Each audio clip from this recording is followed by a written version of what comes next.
Hi, it's Jeff Altman, the Big Game Hunter, and welcome to Career Coach Office Hours for March 25th, 2022. I spend some time on Tuesdays and Fridays talking about some element of job search, hiring, management, leadership, stuff related to the workplace, because I know folks need help. And in answering questions from me, I do it live through chat, whether you're on LinkedIn, Facebook, through the Jeff Altman, the Big Game Hunter page on Facebook. I also do it on YouTube. If you go to JobSearchTV.com and look for my live streams, they're available there as well. So wherever you want to find me amongst those three, it's easy. And all you have to do is, if I'm connected, you put your question into chat. So this way I can respond to it. Tuesday, I had one person who was overseas ask me a lot of questions. It was great. I really enjoyed talking with Kapil. And today, I've got questions ahead of me that I think I'm going to help a bunch of people who emailed me in advance. How do you email in advance? It's real easy. You send a message to me at thebiggamehunter@gmail.com. In the subject line, you put the phrase office hours. And this way I know what it's about. I can get myself organized and be able to answer your questions since you can't be there live with me. Live, like I said, Tuesdays and Fridays at 1 p.m. Eastern. I do a live that's available on LinkedIn. And just go to the events option. You can find it there. Career Coach Office Hours for that day. Tuesdays and Fridays at 1 p.m. Eastern. So that's noon Central. Mountain Time, it's 11. Pacific, 10. And I'd be very happy to answer your questions. Now, I start off the shows with a coffee toast. See, you got coffee. Ooh. And it's to acknowledge those of you who are out there grinding today.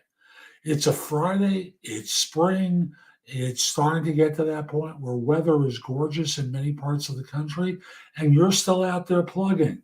So, an acknowledgement to you to start off the show, and you're great. So, again, if you've got a question about job search, hiring better, management, leadership, or something related to a particular workplace issue, just put it in the chat. I'd be very happy to answer your questions. Now, let me go to the first one I received during the week, so that this way I can start answering some of these because I got a bunch of them. What would you do if your interviewer says, introduce yourself briefly and clearly and illustrate that you deserve to work here? I would pause for a second and politely go, no. So I can introduce myself briefly, and do the tell me about yourself answer, which ideally I'd like to see you connect the dots between the job and your background. So in my case, I might say, I'm not going to quite do it that way. I'll introduce myself to you. My name is Jeff Altman. I'm a career and leadership coach. I used to work in search, did that for a long time, and filled a lot of positions. I'm an MSW from Fordham, did postgraduate training in the Institute of Modern Psychoanalysis. I've helped many people find work and excel in it once they were on board. Why I deserve to work here? I don't know the answer to that question because I don't know what you need and why you think someone should work here, because ultimately you have a need, and if I can help solve it, it's my pleasure. But deserve to work here? I'm not an organ grinder's monkey.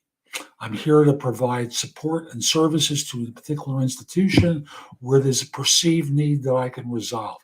If I'm not the person who can resolve that need, I'm not the right person to hire. So could we go on to the qualifying questions, please? And if they don't like that, it's too effing bad. It's really that simple. It's too effing bad because they're expecting you to jump through hoops and dance and beg. Don't do that. It's stupid. And it's a stupid question, but it's where they want to start. So be it. What's the simplest way to be calmer, to relax, and to reduce stress? The answer is meditation. It's free. Everyone likes that.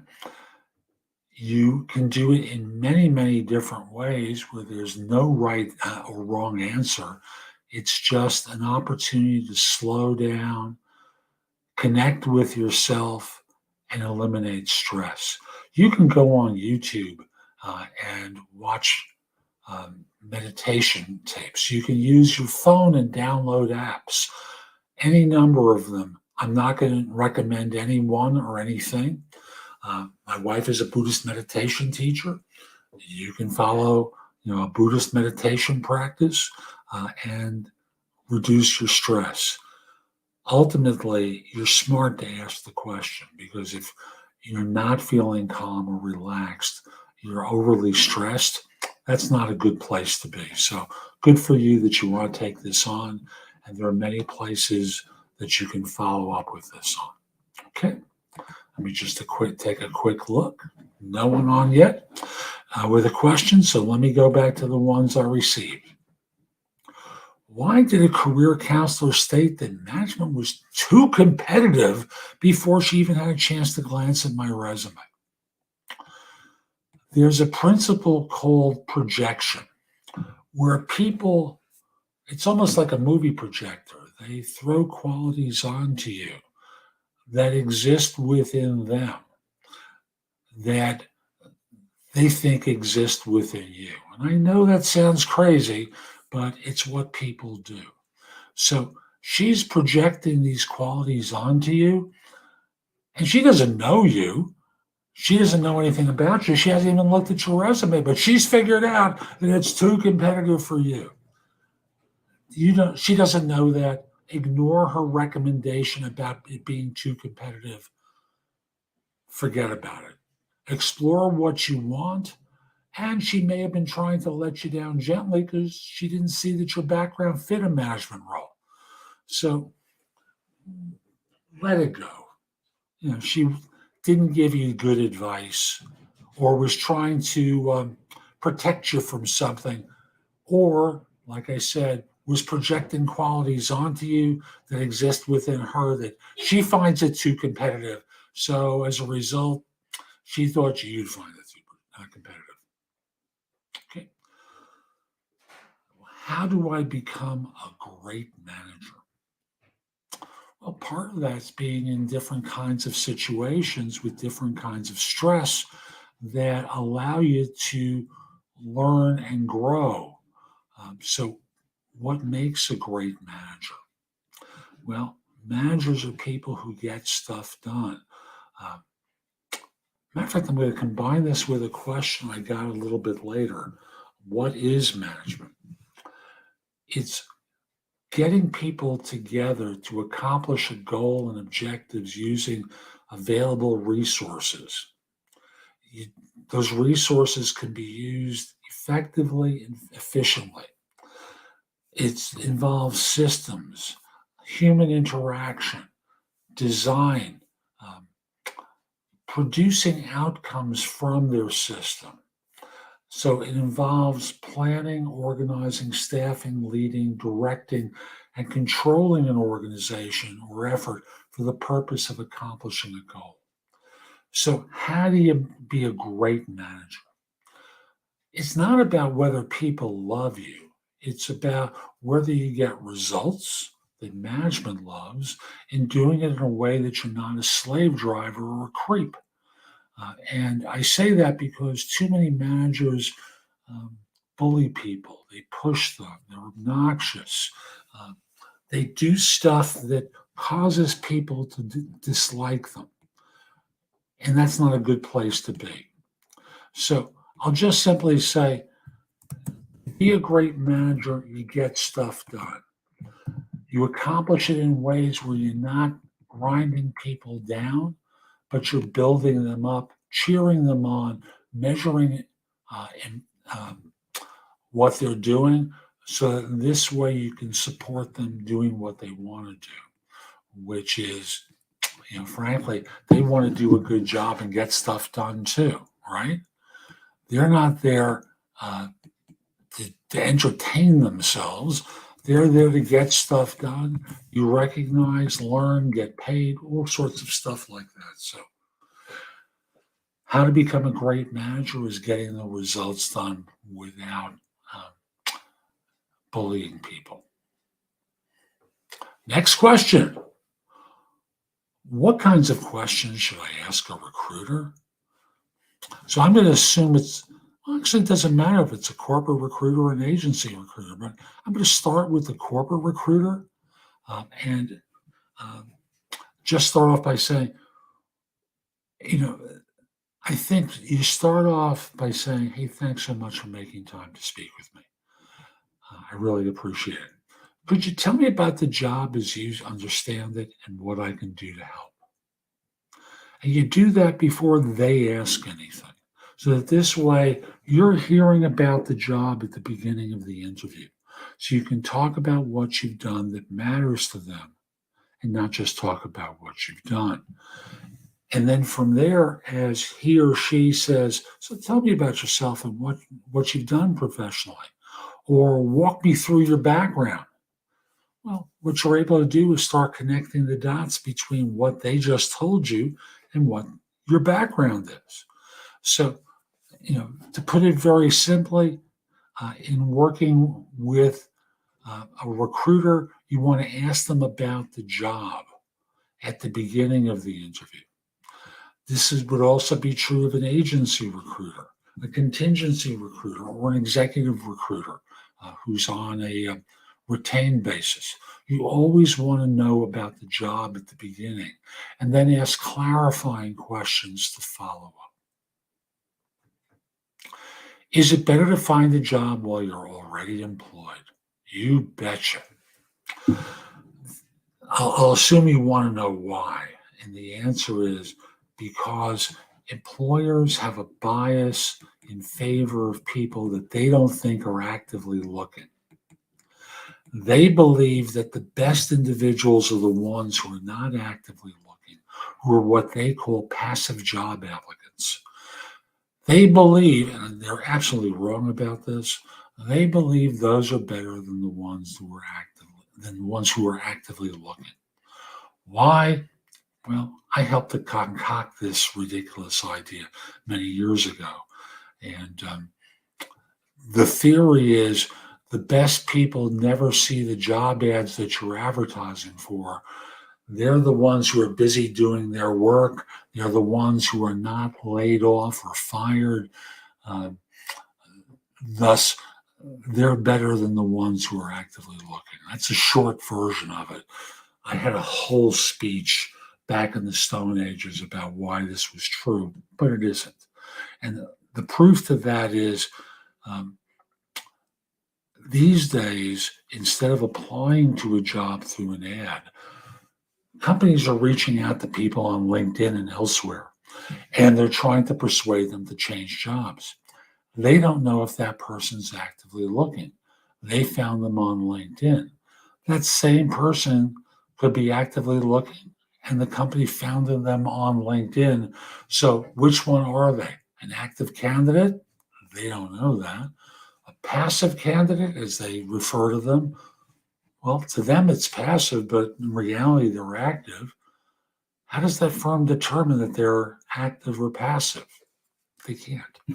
So they have that goofy belief, and it's not true. So I'll just say, don't fall for that nonsense. You're better off always appearing passive, even when you're active. So it's better for you because you still have leverage when you're working. You can always take something else. So it's better for you if they believe you're currently employed.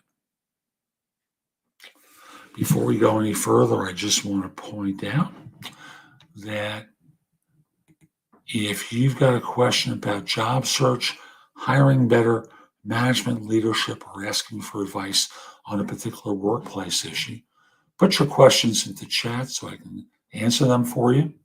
In addition, my website, thebiggamehunter.us, you can schedule time for a free discovery call, a coaching session, to visit my blog, which has more than 12,000 searchable posts about job search, hiring more effectively, management leadership, dealing with different workplace issues. You can find out about my courses, my books and guides.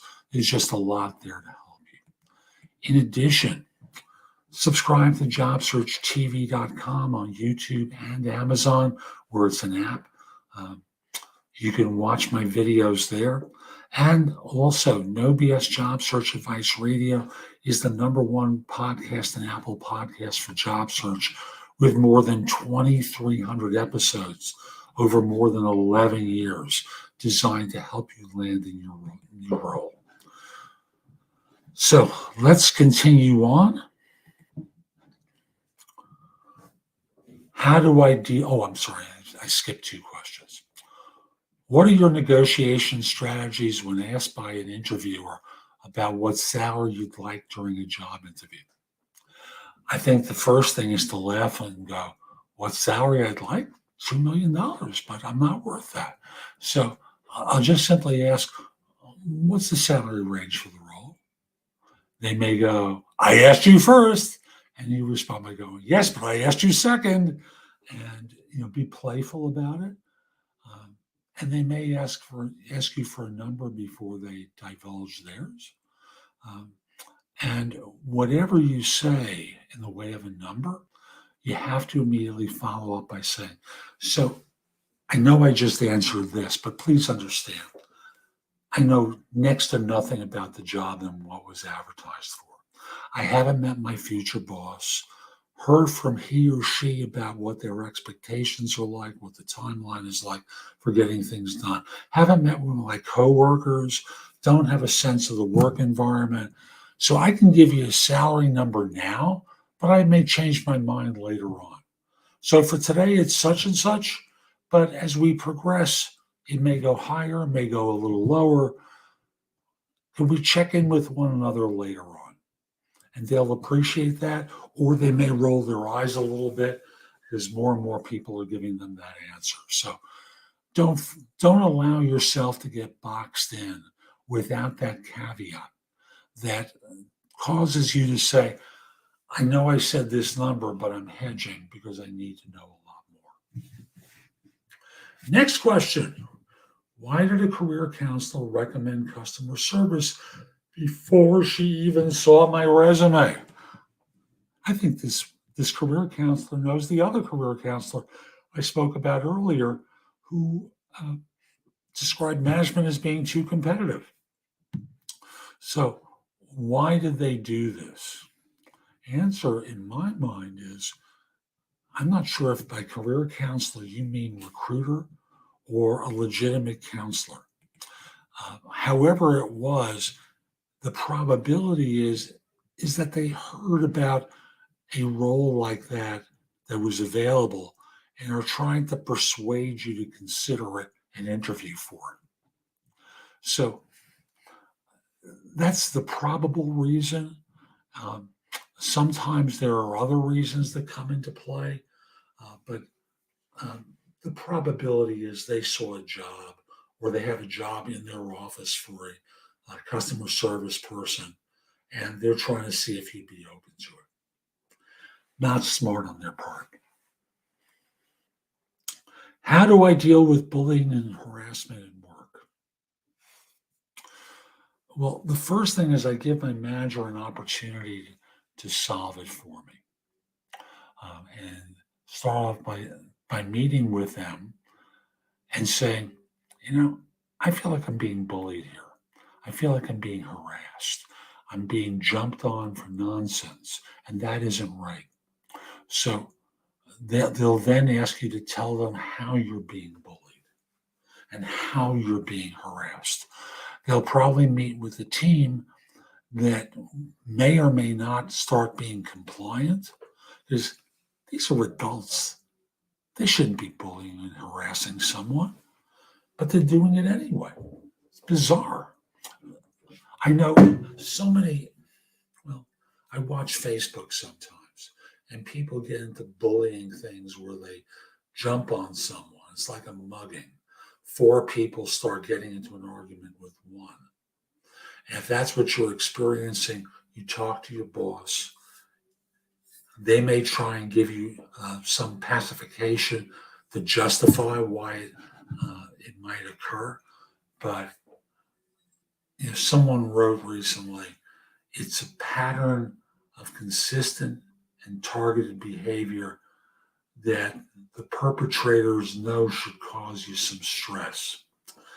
It can be accidental or intentional. Most people are the victims of accidental bullying. They get teased, they get cajoled, they make off the cuff critical remarks. They're awful. And the idea is, I'm not going to say to get into an argument, but I'm going to simply stare them down as a first step. The second step is to speak to your manager and say, I'm getting bullied. I don't like it. What happened? And you'll tell them and ask them to resolve it for you. Let's go to the next question. Is it bad to reschedule an interview because you mixed up time zones initially? Well, I'll just say, is it bad? It's not ideal. Bad, like bad boy, bad girl. Man, let's not get crazy here. You made a mistake. And you can email them or message them and say, I'm so sorry, I didn't realize you were in mountain time. And you were asking for a noon time, and that's really 12 o'clock for me. So I'm not available at that time. Would it be possible for us to reschedule? And you're going to be in mountain time again, right? So that's 2 hours behind me. And thus, whatever time you tell me, I know it's 2 hours later. So you explain why you need to reschedule. What happened that caused you to mix it up? What do you say during a new job interview when your last gig lasted for less than 6 months? The answer is, you explain why it was for only 6 months.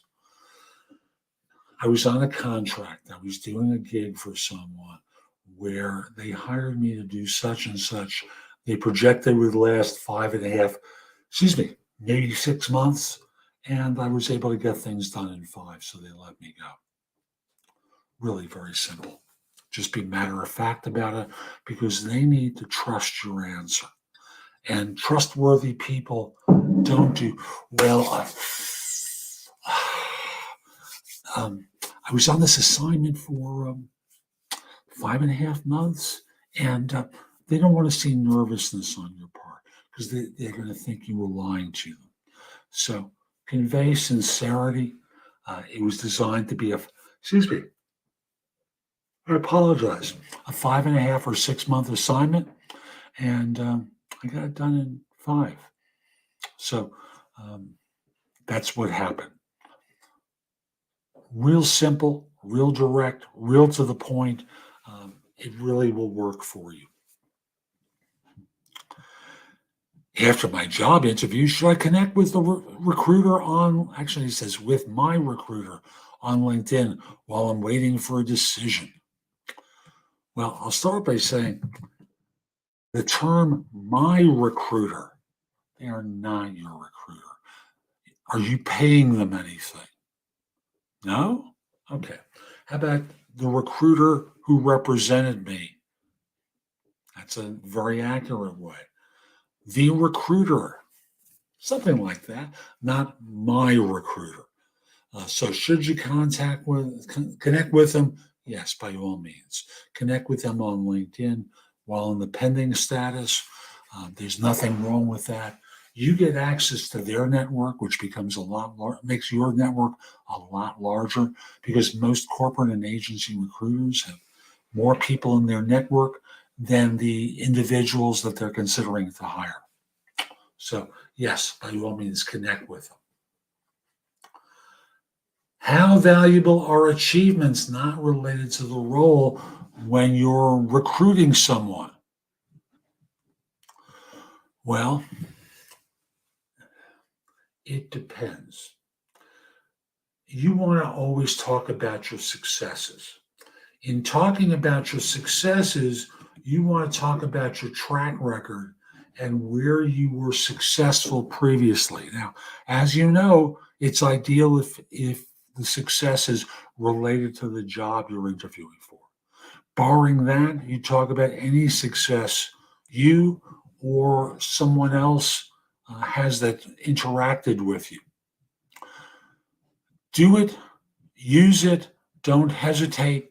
The idea here is uh, you want to talk about something as close as possible to what they're doing. And barring that, you talk about something where you've had a success. It all works. As of now, this is going to be the last question. So, should I feel bad for rescinding an acceptance for a position where the recruiter misled me to believe that the job was temp to perm when the hiring manager actually had no guarantee that you'll eventually be converted? No, don't feel bad about it. You're not prepared to go into one of these situations. And I say that because there's no guarantee that they will convert you in any temp to perm situation. Now, third-party recruiters can always say, hey, you do a great job, should be no problem. But what about if they don't have funding for another employee? There's no guarantees in a contract to hire or temp to perm situation where you can be at risk upon completion of the engagement. And they may not be prepared to hire you through no fault of yours. Remember, there can always be a conversion fee, and they don't want to pay that conversion fee. There can always be, we can't get funding, and thus you're out of luck. These are not criteria that reflect badly on you. It reflects on the fact that you weren't prepared for that risk, because there is that risk in temp to perm situations. Once you're not comfortable with it, don't do it. I well agree with you. So, no questions in chat today. I'll simply say, I'm Jeff Altman, the Big Game Hunter. Hope you enjoyed today. If you did and you're watching on YouTube, click the like button, share it, do something that lets people know it was worthwhile. Same thing on LinkedIn. Share it, leave a comment, click the like button, do something that lets people know it was worthwhile. And of course, on the Jeff Altman, the Big Game Hunter page on Facebook, same thing. I'll also say visit my website, thebiggamehunter.us, where I've got thousands of posts you can watch, listen to, or read that'll help you find work more quickly, hire more effectively, manage and lead, resolve different workplace issues. Okay? And while you're there, you can schedule time for a free discovery call, schedule time for coaching, find out about my courses, books, and guides to job search. I've got a couple of hiring ones that'll be ready soon. A lot there to help you. Go to the site and go explore it. And if this isn't the right time for you to do that, put the address in your phone, thebiggamehunter.us. My name, Jeff Altman, and maybe in the notes field, put the phrase job search blog. It'll help you find it in your phone at a later date. Lastly, connect with me on LinkedIn at linkedin.com/IN/the Big Game Hunter. Mention that you saw this. I like knowing I'm helping some folks. And once we're connected, your network is going to be a lot larger. Hope you have a terrific day, and most importantly, be great. Take care.